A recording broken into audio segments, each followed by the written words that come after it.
Good evening and welcome to The Journey Home. I'm Marcus Grodi, host for this program. Got a double privilege tonight. First of all, just great having Leo Brown join us, former Baptist and Evangelical, here to talk about his journey. But the other privilege is that Leo is a general manager of Real Life Radio in Lexington, Kentucky, an affiliate of EWTN. So even as we speak, it's coming across your radio program. Absolutely. Yeah. Leo, great to have you on the program. Thank you, Marcus. Appreciate it. It really is exciting to see. Before we get to the journey, it might be good to just mention the excitement of the growth of EWTN affiliates. Oh, yeah. In your lifetime and mine, that's a new phenomenon, right? Yeah, it really is. And for us in Lexington, I got to say that we just owe a huge debt of gratitude, is what I was trying to say, to those early pioneers, because I think it was maybe number 30 in the nation when it first came on. So this was in the late 90s. So of that early batch of Catholic radio, it was, Lexington, Kentucky with 10% Catholic was a part of that growing trend. So it's pretty amazing. Well, when you mentioned the early pioneers, I was also thinking about a total other subject. Your part of Kentucky is a pioneering place for Catholics. Oh, sure, yeah. That came from Maryland and other places out after the Revolution and came out and planted those first churches. Yeah, and it's really interesting because there is a long tradition of Catholicism in Kentucky, especially in certain pockets, and we'll find these really I guess our diocese came on board right along with the Boston Archdiocese, and so there's a long tradition there. But then you get into mission territory, which is where our diocese is, and you may find in some cases 2% Catholic. Right. So the numbers dwindle as you get out into more rural areas. I think that was the struggle from the very beginning. I mean, when those first clusters of Catholic families left Maryland in the late 1700s, 1798, 99, in that period, and most of the priests were French priests. Flaget Bishop Flaget was part of that. In fact, I've been working forever on a book of Father John Thayer, who was one of the earliest, but he was an American convert priest in your area. Part of the struggle was out here in the wilderness trying to make a go at it, surrounded by a lot of anti-Catholics. Oh, sure, yeah. And trying to live out their faith and hold on to it. Some of them didn't. I was going to say, isn't it great things have changed so much? That's still the battle, right? Living out the faith is still the spiritual battle. In fact, you'd mentioned even in the battle of your own doing the radio station, maybe that's something to talk about. If you're doing something for the Lord, you really desire, you want to give your life for the Lord, you're inviting the spiritual battle. Yeah, Satan doesn't like that, does he? Right. Yeah, it makes it challenging. But all the more worth a while when you see the results of that, and that's what's beautiful. And I know that you've had this experience when you may have one of those challenging times where you think, could anything else go wrong?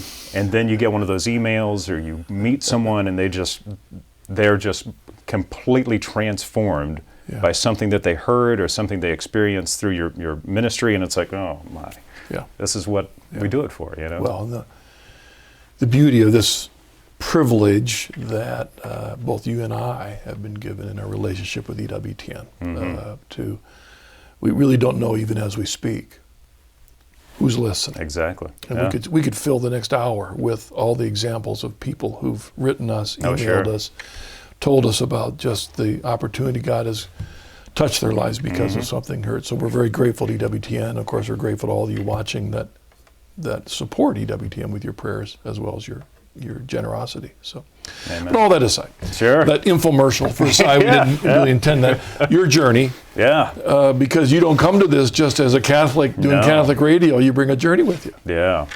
Well, I was raised Baptist and spent a good number of years as a Baptist, I guess, through my early formation. And my father, although he was never a senior pastor or a minister per se, he was educated in the seminary, so he unfortunately didn't finish seminary, but so was never ordained.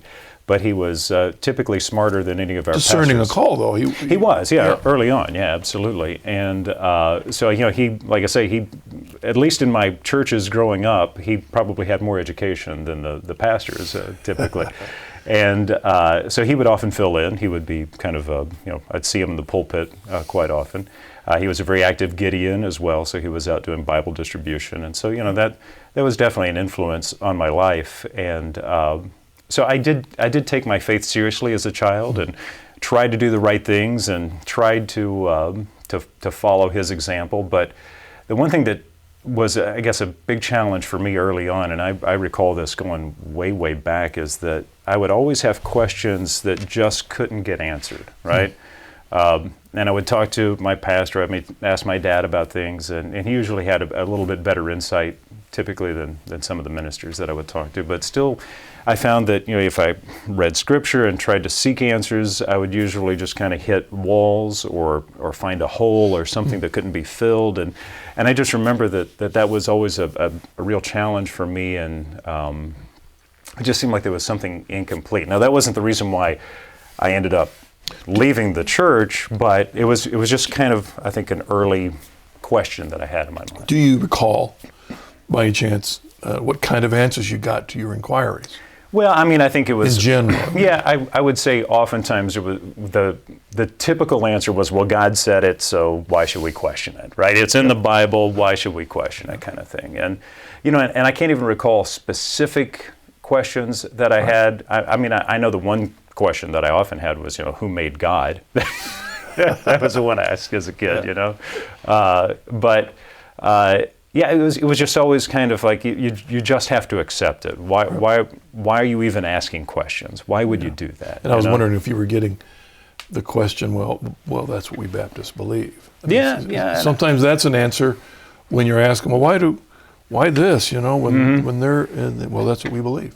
Yeah, and I don't know that I had so much of a comparative sort of question, It wasn't like I had influences that were, especially where I grew up, everybody was Baptist, Right. It was out in the country of Kentucky. So it wasn't like I looked at my Catholic friends and wondered why they did this. Now, I will say this is interesting. Since converting, I do recall we had a Catholic neighbor who lived across the street from us, and when she passed away, she gave my mother a crucifix. And I remember this as a child, my mother showing me this crucifix, and here's the corpus of Christ on this cross. I'd never seen anything like it before, and I remember my mother telling me, this is what the Catholics, this is a cross the Catholics have, and Ms. Dawson had given us this, and I was just fascinated by it. I just remember really thinking, wow, there's something special. Well, It was special because it was a gift to us, but there was something really special about this image that just intrigued me of the Christ on this cross. It was amazing to me. Since you were mostly a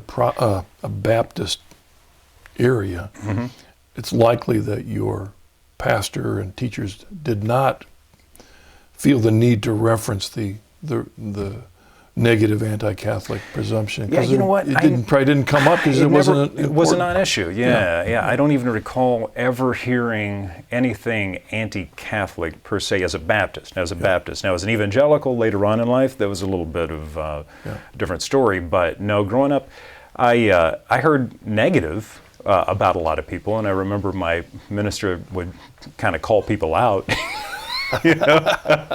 And I didn't really ever feel that was appropriate, some of the things that I would hear from the pulpit. But no, I didn't have that kind of there was no Baptist superiority complex or anything of that nature. But it was, that did kind of come up when I became an adult. But good Bible-believing folk, right? Absolutely, absolutely loved our Lord Jesus. Yes, indeed. And you yourself were drawn to. Prayerful, Scripture-believing, we... In my church, growing up, we had a group that we were very evangelical based in the sense that we would try to spread our faith as much as we could. We did this thing called soul winning, where our youth group would actually go out as 10 and 12-year-old kids and knock on doors and invite people into a life of Christ through the Romans road of salvation. All of these things that we would do. Right. So great. There was a sincerity there, and there was a real desire, I think, to fulfill the Great Commission, of course. That was part of what we did. But I think that the biggest challenge for me, I would say, is as I got older, I started seeing, these elements of hypocrisy. And so when I would see somebody saying one thing and doing another, it was really confusing to me. And we basically had kids who were leading kids in youth group, so it wasn't like we had any ministers necessarily. These were maybe kids of more active members of the church or elders of the church or whatever who, they may be 19, 18 years old and they're leading the youth group for us middle schoolers kind of thing. Well-meaning but not well-formed necessarily. Yeah, and typical teenagers, I think. And so, of course, I was too young at that point to really understand probably the dynamic of what was happening in their lives. And so when I saw the things that appeared to be hypocritical and inappropriate talk, inappropriate behavior, things that I just thought, why would this even be the case here? It just kind of really started sowing even more seeds of doubt because, I had those questions, like I say, from early on. And then I see this inconsistency of belief and behavior, and it started kind of pushing me away a little bit, even, as a 12, 13, 14-year-old kid, I just started to lose whatever credibility I thought was there seemed to kind of begin to erode. So it became a challenge, and it led me at that point down a path of eventually abandoning my faith entirely. During high school, college? Yeah, I would say it started during high school. It's funny, I was thinking about this recently. There was an episode in middle school that is just so incredibly vivid to me. And I was, like I say, I was sincere as a Bible-believing Baptist kid. I would take my Bible to school and try to soul win at school and all of these things. And that wasn't very popular, mind you, when I would try to do that. And I remember at our lunch period, we had kind of a little bit of free time afterwards where we could hang out and do whatever, I guess. And in place of recess, we had this kind of social time in middle school. And I remember hearing music one day, and I thought, what the heck is that? And I went. There was this stage area that connected the gym and the lunchroom in my middle school, and kids would hang out on the stage and goof off. And a friend of mine was there with his guitar, playing guitar, and he had this group of people around him. And I just remember it was like this rapt attention that people were paying to my friend playing guitar. And I thought, man, there's something really special about this gift, this gift of music and what it can do. Now, granted, it was more, I have to be honest, it was pretty selfish of my attraction because I was very enamored by the attention he was getting, right? But I thought, if he can do that, I should be able to do that too. And I remember there was an interesting turning point for me because it wasn't like I was the most popular kid going to school with my Bible, and here's my friend who is actually one of my best friends with all of this attention because he's playing music, So it was shortly thereafter that I ended up joining forces with them, and that kind of began what was, it still continues to be part of my life today, as a career in music. And so we began playing music together, and then I got that attention as well, and it was like, oh, this is where I want to be. All of that faith stuff was very insignificant compared to that. You think that as the attention you got rose, your interest in the faith? Oh, absolutely. That was really the negative result of it. Yeah. And unfortunately, that led me down a very challenged road as a young adult because I fell into all of those traps. You named them. Sex, drugs, rock and roll, the whole bit. I accepted that package. How far did you go in the music at the time? Well, by the time I was out of college, I was with a band that was playing regularly, playing regionally. So we had a good following. It was before the days of Facebook and MySpace and all the things you could really garner the attention that you could now. But we did pretty well. We played a lot of gigs. We were shopping labels. We were playing in kind of a 3 or 4 city area. So yeah, it was a big deal. We stayed very busy. Released a couple of tapes back in the day. What nudged you on? What happened? At some point you didn't end up Catholic, but you ended up returning to your faith. I did, yeah. I think finally what happened was that lifestyle. Obviously, what happened, that lifestyle took its toll. Because I did, like I say, I fell into every one of those traps, and the entire time, I still had those questions. Those questions even from childhood were still there, and nothing was really answering those questions. And I guess I decided somewhere along the way that I would try to basically build some sort of philosophy structure that was something that I could rely on. And I'd been exposed somewhere along the way, and again, before the days of the internet, I'm not exactly sure how I came across this, but Eastern philosophy was very appealing to me.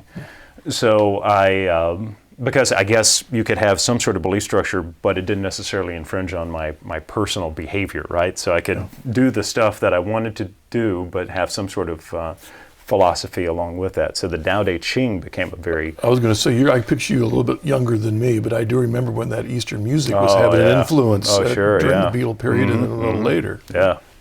Yeah, and I think in the kind of alternative culture, the hippie culture, if you will, that those remnants stayed on, and I think you could still find that today. Kids are very enamored by that. And so for me, it kind of became a replacement to some degree of whatever theology that I may have had. This Eastern philosophy was an opportunity for me to kind of have, again, the structure without putting any limitations on what I was doing. Yeah. But what it ultimately led to was a real, just kind of, there was nothing, there was no foundation, there was nothing foundational for me to rely on. And, at this point in my early 20s is probably where I was, and real challenged with the lifestyle I was leading. Everything took its toll. I mean, everything took its toll. Broken relationships, the fact that I was abusing myself with substances. I had nothing that was, again, with any kind of solid foundation. I found myself really emotionally challenged to the point where I wasn't sure if I wasn't maybe losing my mind. I mean, it was that severe. I found myself in a couple of instances really kind of losing contact with reality. And again, I'd abused myself pretty severely with some substances to the point that I had what was only described through professionals as psychotic episodes that, And as a result of that, ended up arrested, ended up on court-ordered therapy for a solid year, 3 times a week early on. I had lost my license to drive. I was having to ride a bike to do this. And again, I'm a 23, 4-year-old kid who is, coming to grips with all of this stuff that's happening. And I ended up with, it was the craziest thing, I had a therapist who was a very devout Episcopal. And he could kind of see where I had come from, at least, my background and what I was challenged by. And there was never any kind of, he didn't offer, well, the Episcopal Church is the solution to you necessarily, but he said, you may want to explore this God thing a little bit more, because from what you're telling me, you haven't really come to grips with a lot of things that are really working in your heart right now. So he wasn't just a psychologist from the sense of, it's all head stuff. I mean, he really kind of guided me spiritually early on. Now that I have a spiritual director, I kind of realized that's what he was doing for me even then. And it began to open up some doors that I'd really never, or at least I hadn't thought about in a long time, that maybe I need to take this faith thing seriously again. I mean, as I think about you looking back, that the combination, and we see it all the time, of the music world, the substance world, and these alternative religions, all of those dangerous combination come together to shake all the foundations that would have been there for you for your whole life up to then. I mean, they all just, we see it happening all the time. But I mean, we talked about spiritual warfare earlier. I mean, there you go. Yeah. Well, what was interesting is after this experience, I left after, like I say, about a year of that pretty intense therapy just to kind of keep myself out of trouble legally. Was your dad happy with all this? Well, my parents really didn't know a lot about this, I have to say. I'm out on my own at this point. I think they kind of had some idea of what was happening, that, I had to borrow money from my parents and didn't really explain a lot of what I was challenged by. I think I maybe said I had a car repair or something. That's why it's thousands of dollars that I need, because I was having to pay legal fees and the things that I was being faced with there. But I guess as it ended up, at least that period opened my heart up enough to say, maybe I haven't been there and done that, which is kind of what I thought about Christianity. I thought it left me with more questions than answers, and it's not a place that I necessarily want to be. And it's interesting because through this time, I had begun a radio career, which I began doing voice work when I was in college. So at the age of 19, I actually stepped into working in professional media. And I was in rock radio at the time, naturally. And I remember I'd hit this crossroads with where I was at the station I was working for. And at the time I was doing overnight, so it was midnight to 6 a.m. My moniker on air was Freak Daddy. That was my my air name, which also kind of matched my lifestyle at the time. And I remember, Marcus, I was just at this point where, again, I'd been through all of this, and I'm like, there's got to be something more. There's got to be something that I have yet to really embrace here. I got down. It's like 4 a.m. in the morning. I'm at the control board in the radio station, the biggest rock radio station in Lexington. I literally get on my knees. I've never prayed on my own. I wasn't Catholic. Never been on my knees to pray ever. The first time I'd ever surrendered myself physically in this position before. I get on my knees and I pray, Lord, I want to give this to you, whatever it is, you name it. Whether it's my career, my life, my direction, if it's getting me out of this station where there's a lot of influences still that were not healthy for me, you name it. I just want you to take control. And within a week, and I told my boss at the time, I said, I might be called to ministry. I don't know. I think that maybe I'm supposed to be a minister. And of course, he got a good chuckle. What was your handle again? Freak Daddy. Yeah, right. Yeah. And he's like, okay, Freak Daddy, good job, whatever, man. And but here's what was amazing. Within a week, I got a call from a competitor in the market, and they wanted me to come do the morning show.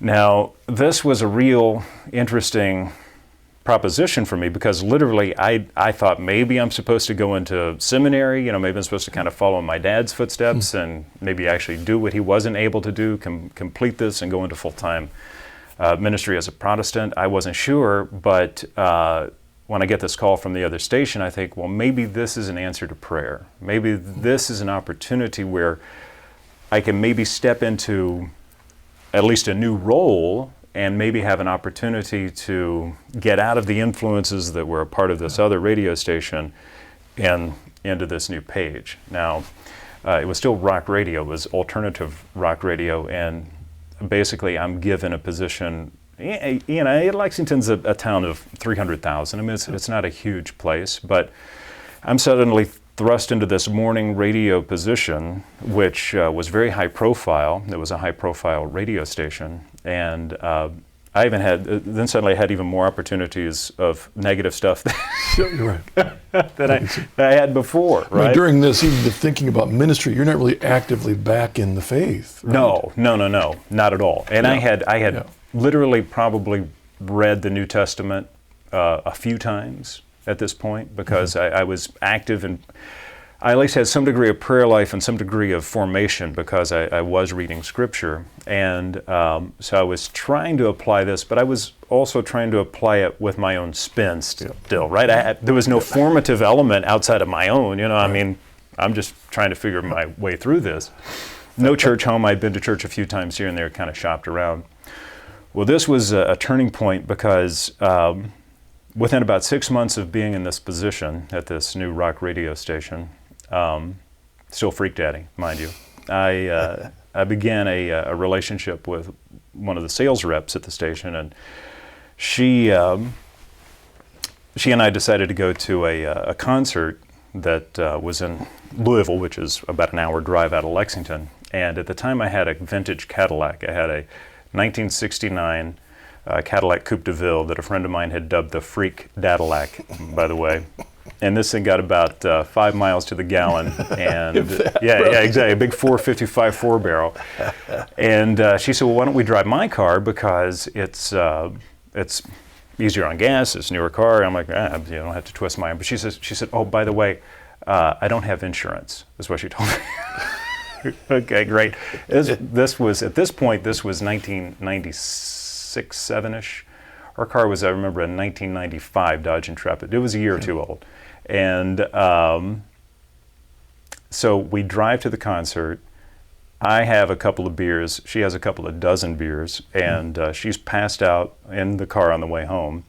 And I'm really, it's late at night. I'd been up since 4 o'clock the morning before because I'm doing a morning show. I'm doing 6 to 10 a.m. And so I'm thinking, I got to get some caffeine in my system. I got to be able to stay awake to drive home. I go to a little convenience store. I go to get a coffee, and I'm going to ice it down and just chug this thing so I can get a jolt of caffeine. And their ice machine is broken, so I've got to sip this super hot coffee to get home. And the last thing I remember, I set the cruise control at 65. This was when the speed limit was 55 on the interstate. Remember maybe about 5 miles of driving, maybe. And the next thing I remember is an embankment of earth off the interstate, and we're airborne in the car. And I'd fallen asleep behind the wheel. And it's one of those things you think in your last moments of life, you're going to call upon the Lord, maybe, right? That's kind of what I'd always had in the back. I had that reserve back there, just in case. Well, the craziest thing is the only thing I could do as we're literally in the air, and it's all slow motion. I mean, when I think about it, it's like just kind of like moving through molasses, all of this that's happening. The only thing I can say is, "I'm sorry, I'm wrecking your car." Like I'm yelling this to her, "I'm sorry, I'm wrecking your car." And she's like coming out of her stupor, like, "What's going on?" Because it was insane. It was crazy. And I remember I'm looking over at the interstate and I'm thinking, if I can just get back over there, I'll be all right. But there's no control because we're in the air, literally. And it was amazing what happened after that, because I mean I'm sure I'm like, this is it. We're done for. I mean, we're off the interstate. We're in the air. The car is starting to tilt on my side, and I'm pretty confident that I'm going to take the impact of the accident because it's coming down on the driver's side. Something, and I don't know how this happened because I've driven past this place many times, and I'm like, where did this even come into play? The car ends up coming back upright and landing in like the softest, marshiest, muddiest stuff that you can imagine. When we hit, it was like the X-wing fighter going into the Dagobah. It was like this, just kind of just soft and smooth landing. The glove compartment opened, and there was no interior damage to the car whatsoever. And I'm sitting here in this car thinking, that didn't have to just happen. That didn't have to happen. And we get out of the car. There's a police officer immediately who had apparently been trying to pull me over. There's another guy who jumps out of his car and he's yelling, "You guys all right? You all right? I've been following you for miles. I've been blowing my horn and trying to get you to stop. You almost took out 5 cars. I mean, I don't know how long I've been asleep, but apparently I've been all over the interstate asleep. And then we launch off and go airborne and land softly. So needless to say, I walked away from that going,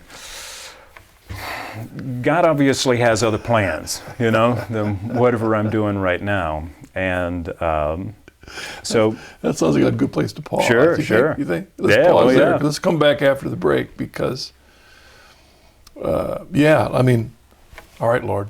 I was totally in your hands. Now what do you want me to do? Yeah, exactly. All right, good. Let's come back in a second. Let's find out what he did next. Sure. Yeah, great.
Welcome back to The Journey Home. I'm Marcus Grodi, your host. Our guest, Leo Brown. We've kind of left right in the middle. You've landed in the moss of this.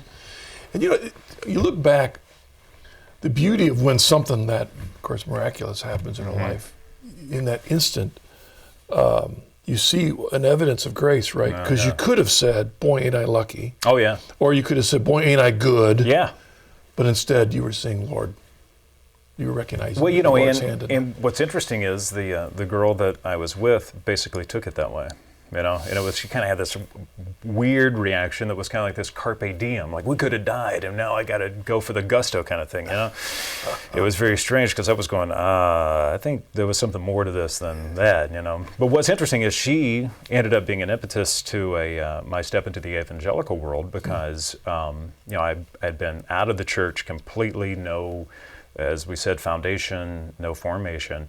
And she said, you know what, I went to a church with a friend of mine that I think you might like. And so she told me about this place, and I went and checked it out. And as soon as I walked in, they're up there with electric guitars on stage, and I'm thinking, I can do this, this is all right. So I got settled in there very quickly, auditioned for the band, and I was playing music in the group, and they found out that I got all this vast technical knowledge from radio, and they said, you know what, where we really need help? And so they showed me this huge Mackie board, and I'm like, yeah, I could do this, So I ended up being the tech director there for the main ministry, which it was probably about a 2,000 seat auditorium at the time. I think we had 5 services in the weekend, a Saturday and 4 on Sunday, and then was slowly, while I was there, we built a $2.5 million youth facility. So I transitioned into being the tech director for all of that because we got all this equipment, who's going to run it. So, and then I had a team of kids, probably 5 or 8 kids any given Sunday that were under my formation. And they were learning the ropes of PowerPoint and the tech directing and all the stuff that we did because we had our own facility. It was pretty amazing, and we probably had about 150 to 200 kids on a regular basis every Sunday with that. But what's interesting is it really gave me you can say what you want to say about the mega churches. For me, it was a stepping stone, because had I stepped into a Catholic church at that point, I probably would have run screaming because it just wouldn't have made sense to me. So there was something about this church that met me where I was and gave me the opportunity then to, I think, see that there's always something deeper, right? Because I thought before that I'd been there, done that, and then I found this, and I'm realizing, well, there's another world, and then I think that really kind of tilled my heart, so to speak, to step into the Catholic Church. But I think also... Well, we do affirm what's at the core of even the mega churches. I mean, it's about our Lord Jesus. Oh, of course. About His sacrifice. Oh, about Scripture. It's about, that personal relationship. Absolutely. Right, discipleship. I mean, it's not everything, and that's part of the problem. But I mean, what's there usually is at the core of what's good. Yeah, and the thing that I found with those guys is that they wanted to be very seeker-friendly, right? So one thing was, we don't even want to cross on stage, right? We don't even want to look like a church. I mean, it was a gymnasium essentially with chairs that they would put on the floor but it worked for me. I mean, it was what I needed. When I walked in there, again, maybe if I'd have seen that crucifix that I was enamored by as a kid, it may have been shocking to me, I mean, I don't know if this is really what I want right now. But it met me where I was, and it did bring me to an opportunity then that when I met my wife, who was raised Catholic, that was an opportunity for me to step into something that I'd never considered before. And if it wouldn't have been for her and her faith and the fact that she was still solid as a Catholic as an adult, right? Because typically my experience, at least through college and on into young adulthood, was every Catholic pretty much that I met, they had that, well, I used to be Catholic, but, right? You know what I mean? It was, they had some reason why they were no longer Catholic. I would imagine a large percentage of those at your megachurch. Oh, sure. Yeah, believe me, there were. And that was another interesting thing when I started to step away from this. They were ready to counsel me back, like, hey, you're on the edge over here, man. Come away, come back. But what was interesting is, again, her sincerity, her willingness to be patient with me, I think, as well, because I had... How'd that originally get broached? I mean, well, when the whole idea, when it first kind of... Well, we met because I was Freak Daddy, and we were doing a bar remote, and we were doing... So you're still Freak Daddy as you're running all the stuff in the church? Okay. Still on the radio, still doing all the rock? Okay, all right. Yeah, which was another weird thing altogether, just to try to justify all of this, but... Because I don't want to run out of time. No, that's great. But I'm guessing that a part of that whole rock radio scene is, it's assumed, always pushing the envelope. Oh yeah. Well, I mean, I was a poor man's Howard Stern. What are you talking about? I mean, that's kind of the whole thing. That was my ambition in my career, really. To be on that level, to be that Howard Stern type of figure. So yeah, we pushed the envelope a lot, and then. Finally, I tried to find a way to where we could kind of trod that area without being explicit, only implicit, right? So, and I kind of justified it that way. Well, did we really say it that way? Or did it really come across like that? Because, and we did outrageous things, like, we did a thing called Clothing the Naked Listener, Marcus, where we would, if someone actually answered, I would send out my stunt guys, my co-host, my sidekick. I stayed in the studio. It was kind of the Marlon Perkins, if you will, the Wild Kingdom. And he would go out and do all these outrageous things. And if somebody answered their door nude, he would give them a T-shirt, a station T-shirt.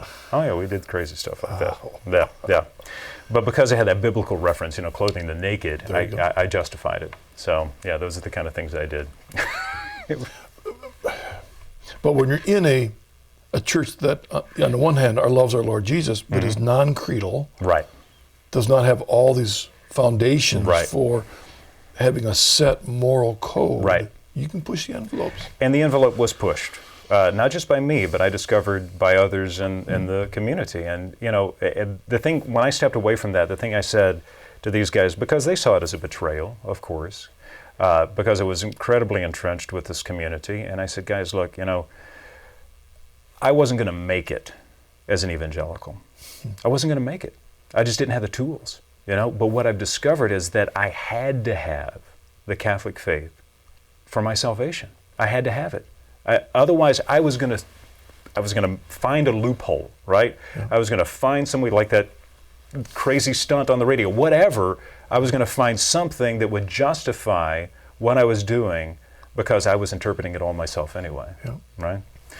But I met my wife in a bar because we were doing a bar remote, and so we it wasn't one of those situations where we were, immediately locked together. We became friends, and we saw each other over the course of about a year, and finally we went out for the first time, and we just had this amazing conversation. It was mostly revolved around our faith, and I'd never had that kind of conversation with anyone, ever, much less somebody that I was attracted to, So we began dating, and I was introduced the first time to the Catholic Church, and I had to say it was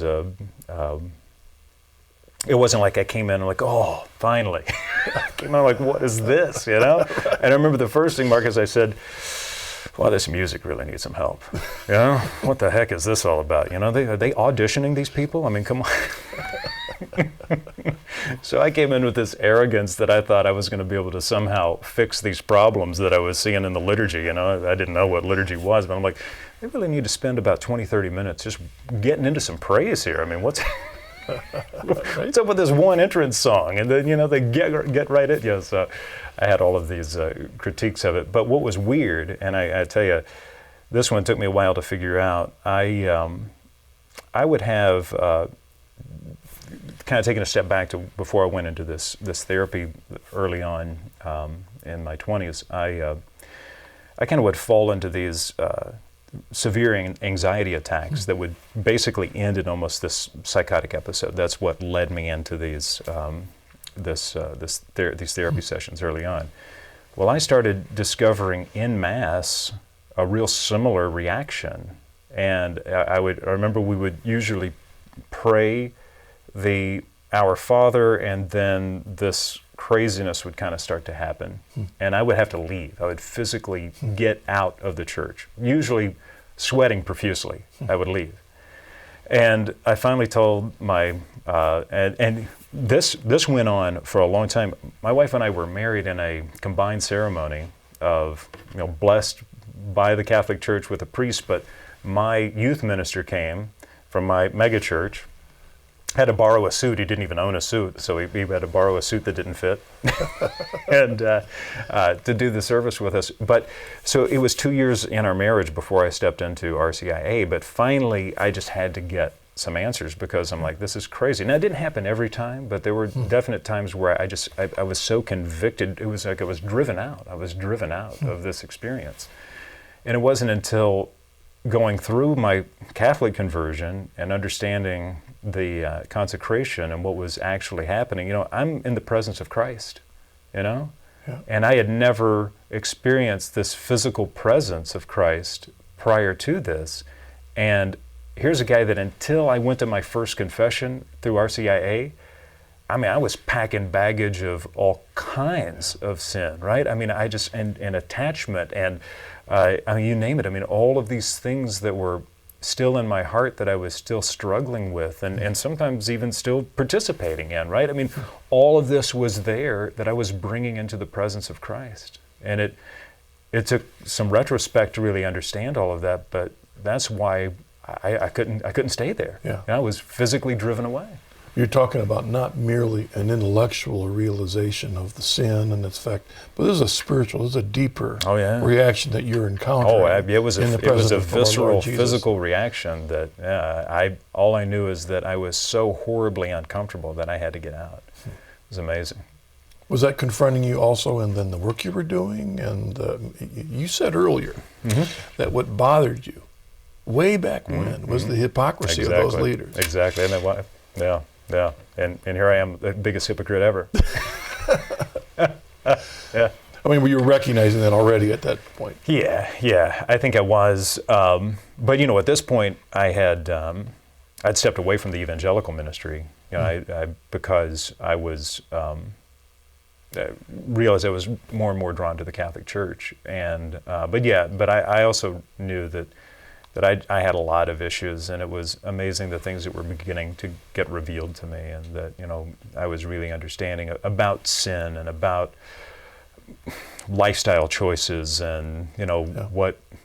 And again, it was really having those that definitive understanding of what's moral and what's immoral, right? That moral compass was, even though Christ and the relationship that I had was real, it was incomplete, right? It was just incomplete. And there was so much that I really didn't understand. And it wasn't until discovering, like I say, the beautiful confines of the Catholic Church, right? The freedom that was given, that was afforded to me when I was able to embrace Catholic teaching and Catholic morality. It was like, my goodness, now I can fly. Because before I was weighed down with so much. Well, you do something wrong, and Lord forgive me, and just keep moving on, but it's still there. It's Well, there was never absolution, of course. Yeah. None of that. And there was always, did God really say that? I was playing that card a lot. So now you're encountering your Baptist upbringing, your father who has his training, who you've been preaching in front. So you had some Baptist Protestant formation.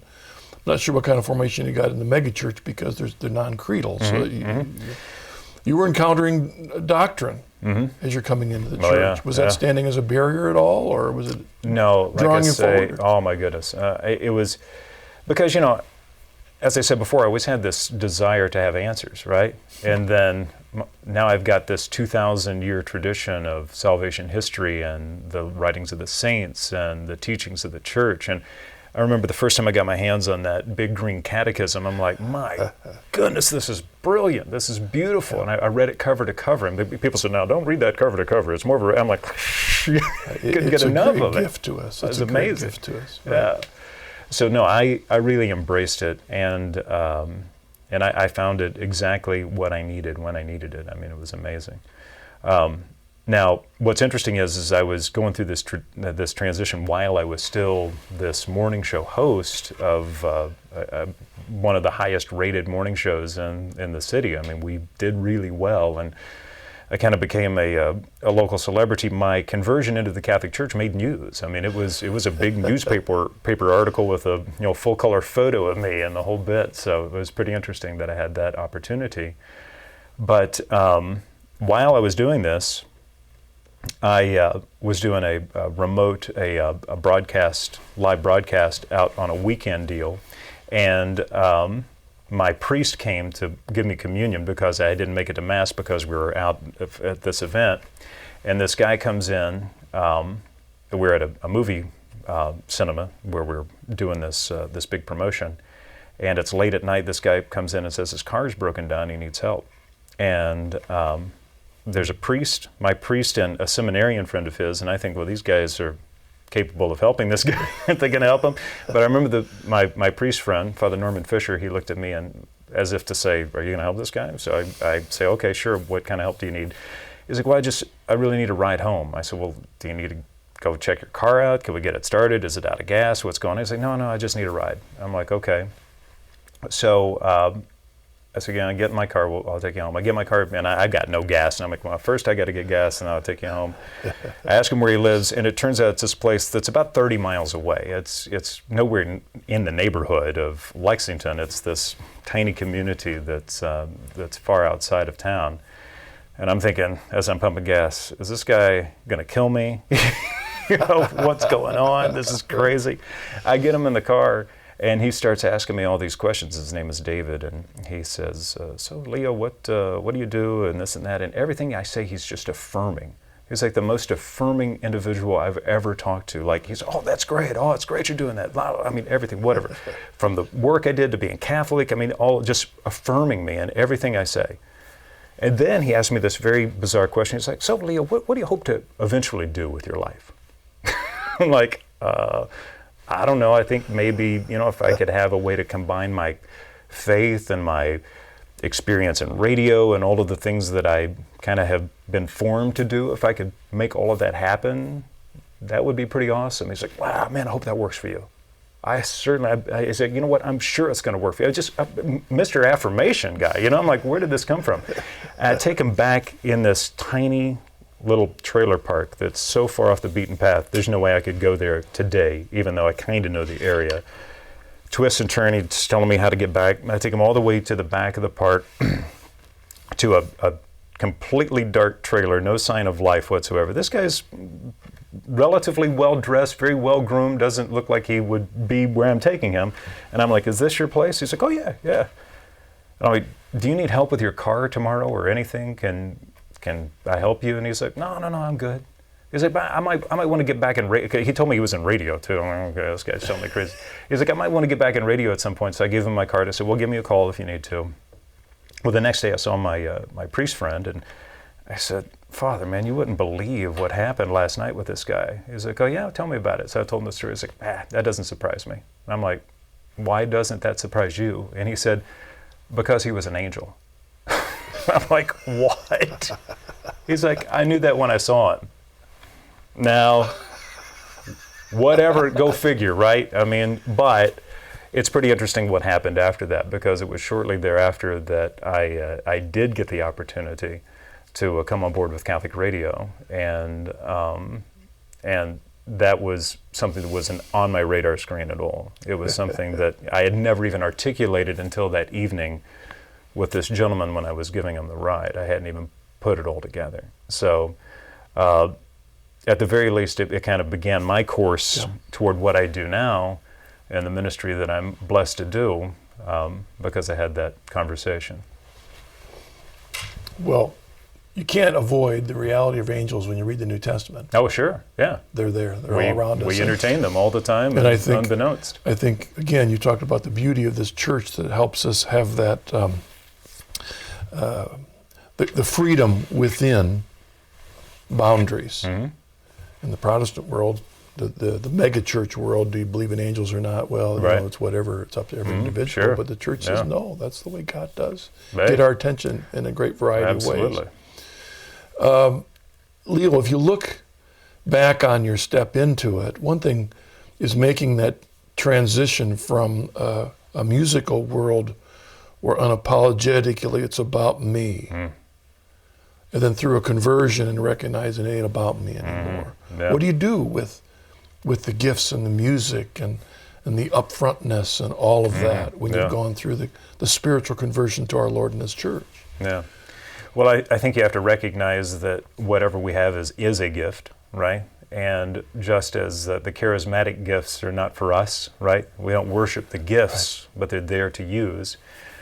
We have to realize that we have a gift and we have to use them. And that's certainly how I look at it now as a musician, or as in radio, whatever that I can do. If I know that by me offering testimony and a show of this nature, or if it's what I do every day on the air and presenting a perspective, it's not about how can I entertain you, but how can we walk together and wrap our heads and hearts around these issues even more solidly, and together become even better Catholics, and how do we do that? Yeah, push that even a little more, because when you were in the alternative radio,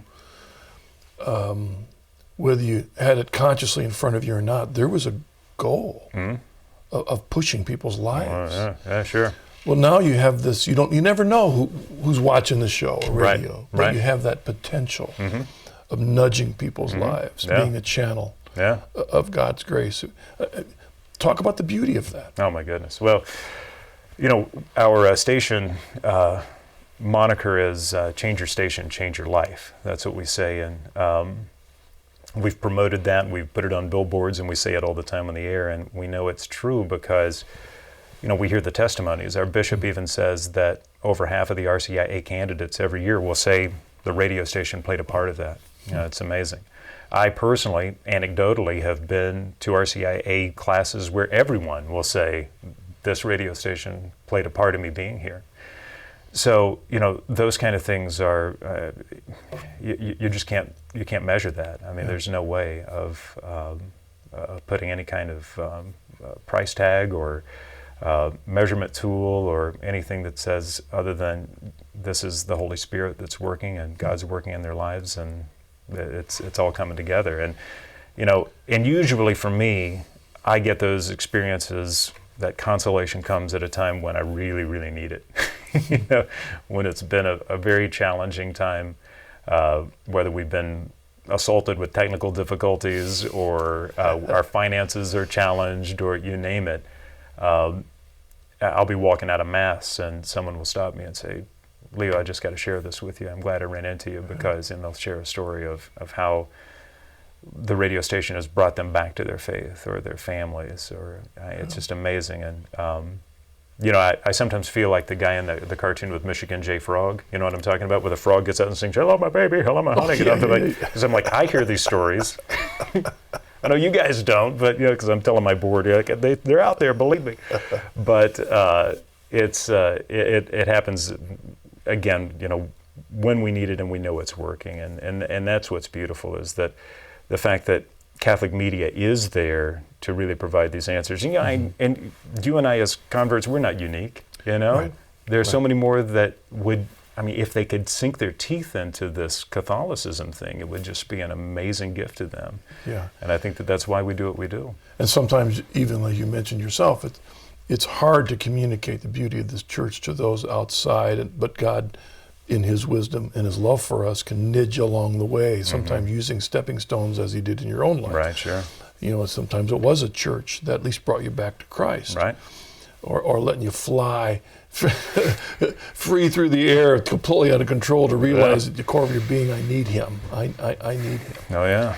And then dropping into your life, a wife who will open your heart at least to consider the beauty of the church. Oh yeah, yeah. We got just a couple seconds here, but you wanted to wish somebody some greetings tonight. Yeah, it's my mother's 85th birthday. Yeah, how cool is that? That is. Yeah. Yeah, because often, to me, that's what the Journey Home program's all about, is an opportunity to tell what God has done in our lives to sometimes those in our lives that don't always hear the fullness of the story. Yeah, well, thank you for letting me do that. Happy birthday, Mom. What's the website? realliferadio.com, And we stream live there. We have a lot of other resources, but realliferadio.com. You'll find everything about what we're doing in Lexington, Kentucky, and beyond. All right. Thanks, Leo. Thank you, Marcus. Thank you very much. God bless you. For opening up, sharing your journey, Sure. but also sharing your life in the work that you do. Sure. The great work that you do for Catholic Radio. Thank you very much. Thank you. Thank you for joining us on this episode of The Journey Home. Let's pray for Leo as he continues to work and using the gifts that God has given him for the glory of God and to be a channel of the goodness of the church through radio. Thank you, Leo. Thank you you for joining us. God bless. See you next week.